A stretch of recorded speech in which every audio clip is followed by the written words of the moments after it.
गुरु नानक जी का जन्म पंजाब के तलवंडी नामक गांव में हुआ था और इनके पिताजी का जो नाम था कालू जी था। पिताजी का नाम, माताजी का नाम तृप्ता था, खत्री जाति से थे। पत्नी का नाम सुलक्षणी था, पत्नी का नाम सुलक्षणी था। और गुरु नानक जी इब्राहिम लोदी के समकालीन थे। किसके समकालीन थे? इब्राहिम लोदी के समकालीन थे। इन्होंने ही नानक पंथ चलाया था। कौन सा पंथ चलाया था? नानक पंथ चलाया था। इनके बाद जो दूसरे गुरु बने हैं वो इनके शिष्य लहना। गुरु बनने के बाद उनको क्या नाम दिया गया? अंगद। लहना अंगद भी कह सकते हैं।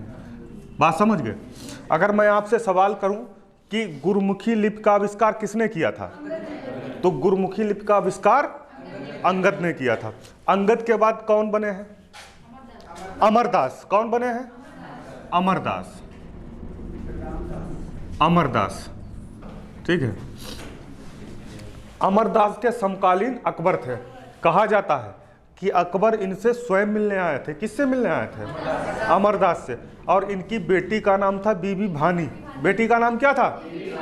बीबी भानी।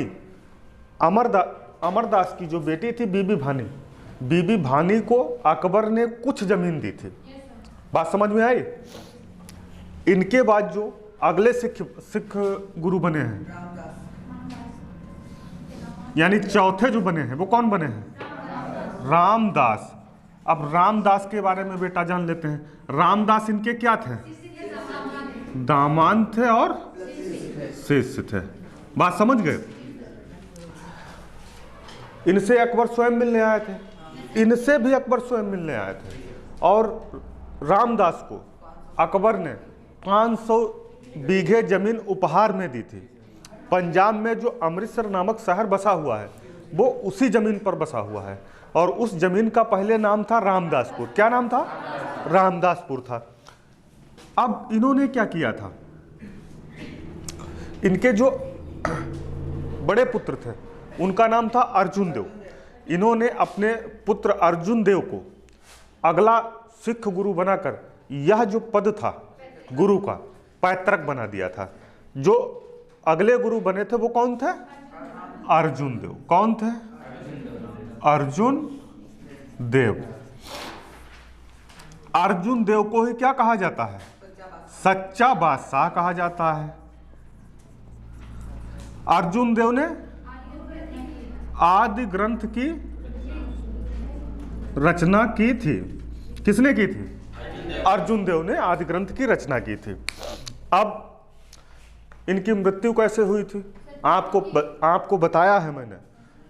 खुसरो की मदद करने के कारण जहांगीर ने इनको बुलवाया अपने दरबार में और फांसी बोल दी थी या फांसी दे दी थी। इनके बाद जो अगला गुरु बना है हरगोबिंद। कौन बना है? हरगोबिंद। हरगोबिंद ने भी मतलब जो है सिख धर्म में जो शस्त्र रखने की जो परंपरा डाली थी, किसने डाली थी? हरगोबिंद ने डाली थी। और सिखों को एक सैनिक के रूप में उन्होंने तैयार किया था। किसने? हरगोबिंद ने। हरगोबिंद के बाद हर राय। हरगोबिंद के बाद क्रम देख लो। इनके बाद कौन थे? हरगोबिंद। हरगोबिंद के बाद बेटा हर राय। अब हम लोग हर राय के बारे में कुछ जान लेते हैं। हर राय जो थे ये औरंगजेब के समकालीन थे। किसके समकालीन थे? औरंगजेब के समकालीन थे। औरंगजेब और दारा सिकोह में आपस में उनका उत्तराधिकारी का युद्ध चल ही रहा था। उसमें औरंगजेब जो थे वो शक्तिशाली थे। दारा सिकोह को उन्होंने पराजित किया। दारा सिकोह भाग कर आए किसके पास? हर राय के पास। इन्होंने दारा सिकोह को शरण दी थी और इस बात से नाराज हो गए औरंगजेब। औरंगजेब ने कहा ऐसा करो, आप यहाँ आ जाओ हमारे यहाँ। तो ये चालाक व्यक्ति थे, ये नहीं गए। इनके बेटे का नाम था राम राय। बेटे का नाम था राम राय। इन्होंने अपने बेटे से कहा जाओ बेटा, डरना मत, जो आपसे पूछा जाए उसका अच्छे से जवाब देना जाके। बिलीव था इनको अपने बेटे पे। जब बेटा इनका गया दरबार में, किसके, औरंगजेब के, तो वो जैसे पहुंचे तो कहने लगे, अरे सर आपने बुलाया, बताइए आदेश करिए आप। और बहुत सारे कसीदे पढ़े उनके बड़प्पन में, किसके, औरंगजेब के। औरंगजेब राम राय की बातों से खुश हो गया, ठीक है। और ये बात किसको पता चली, हर राय, कि ये तो वहाँ कसीदे पढ़ के आए हैं।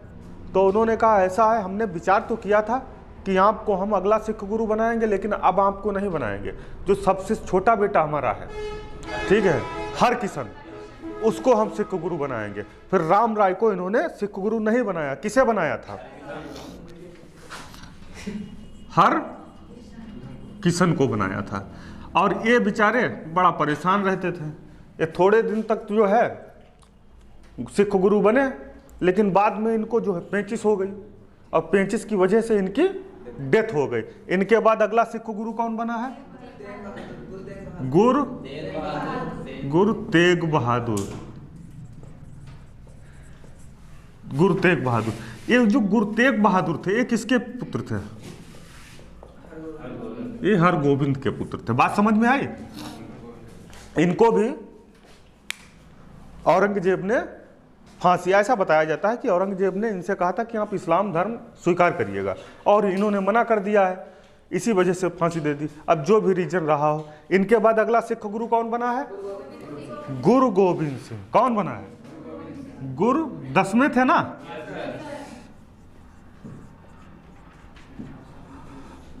गुरु गोविंद सिंह। अच्छा बताओ, खालसा पंथ की स्थापना किसने की, कब की, 1699 में। कब की थी, 1699 में खालसा पंथ की स्थापना गुरु गोविंद सिंह ने की थी, ठीक है। हिमाचल प्रदेश की स्थापना किसने की थी, गुरु गोविंद सिंह ने की थी। फिर दूसरा, सिख धर्म के 10वें गुरु थे, ठीक है। आपने सुना होगा विष्णु अवतार, क्या नाम है, विष्णु अवतार।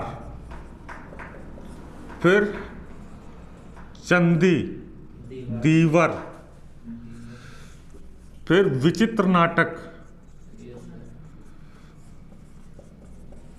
ये किसकी पुस्तकें हैं, गुरु गोविंद सिंह की। कौन कौन सी, विष्णु अवतार, चंदी दीवर, विचित्र नाटक। बात समझ में आई। क्योंकि आज हमारी तबीयत बोलने से लग रहा होगा, जुकाम बना हुआ है बहुत बड़ा वाला, हाँ, उसी की वजह से। पहले सिख गुरु, दूसरे, तीसरे, चौथे, पांचवें, छठे, सातवें, आठवें, नहीं सातवें,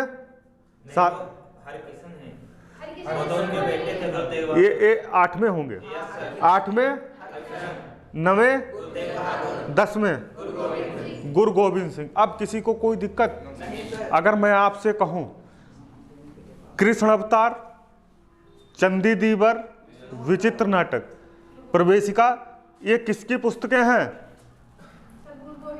गुरु गोविंद सिंह की। अच्छा, विष्णु अवतार, चंदी दीवर, विचित्र नाटक, ये जो पुस्तकें हैं गुरु गोविंद सिंह की।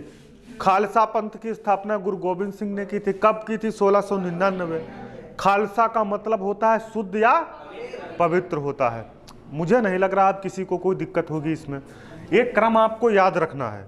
जब हमको पूरा क्रम याद हो जाएगा तो हम कहीं से भी सवाल कर देंगे, हमसे पूछा जाए तो हम बता देंगे। सच्चा बादशाह किसे कहा जाता है, अर्जुन देव। आदि ग्रंथ की रचना किसने की थी, गुरुमुखी लिपि का आविष्कार किसने किया था, लहना ने किया था। लहना दूसरे गुरु थे। अच्छा, अकबर ने 500 बीघे जमीन रामदास को दी थी, जिस पर पहले इसका क्या नाम था, रामदासपुर। आपको याद हो गया है, याद हो गया नहीं याद हो गया। अब हम लोग क्या करेंगे, अब हम लोग पढ़ेंगे